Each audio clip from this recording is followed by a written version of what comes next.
Meet Gabia, our beautiful model for our stone-inspired haircut.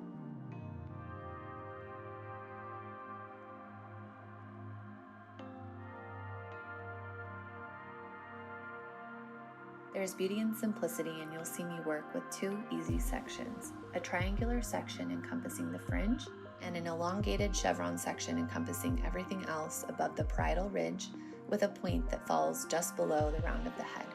Taking my first vertical subsection, comb the hair straight back and cut a line parallel to the back wall.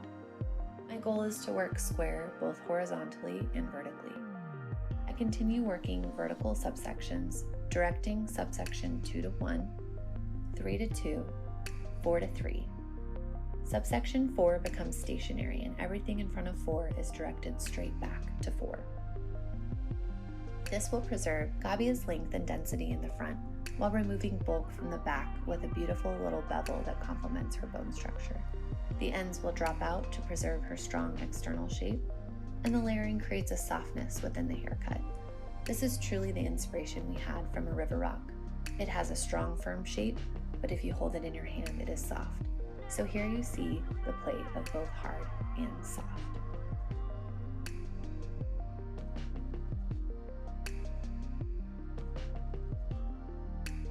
Making sure to comb Gabia's hair to keep organized and to keep her comfortable throughout this process.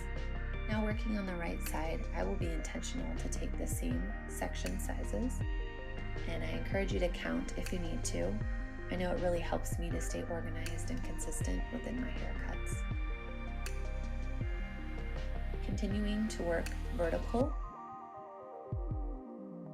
combing the hair straight back and cutting that line parallel to the back wall. And notice the magic that happens at the parietal ridge. The head shape curves away from you, and this will create a bit of length at the top of our subsection. We know that when hair is shorter on the bottom and longer on the top, it creates graduation. So there's an itty bitty graduation happening on top of this layer to create a subtle bevel. Now working in the fringe section, it was important for Gabia to maintain some length. It did need strengthening though, so you see me take a clue from a previous length she had to create her new shape. By combing the hair out and slightly elevated, it will create softness. Notice the edges have to travel further to that cutting line, so it will result in a nice curved end result. Her cheekbones are gorgeous, so cutting her fringe to this length will draw the eye right toward them. Refining her line, I gently direct the hair back behind her ear. This will preserve her length in the front, and if anyone struggles fumbling over the ear, this is a great approach with a beautiful end result.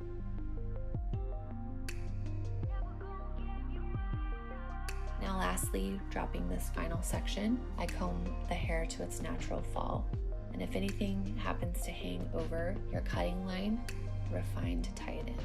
With Gabia's cut, we shifted the weight to create a beautiful bevel. What I love about this cut is its versatility. Depending on your guest's density and texture, you may choose to remove more or less weight. We have the incredible opportunity as hair cutters to be shapeshifters, and sometimes the subtle changes we make can make a huge impact. Happy hair cutting, stay inspired, and stay grounded.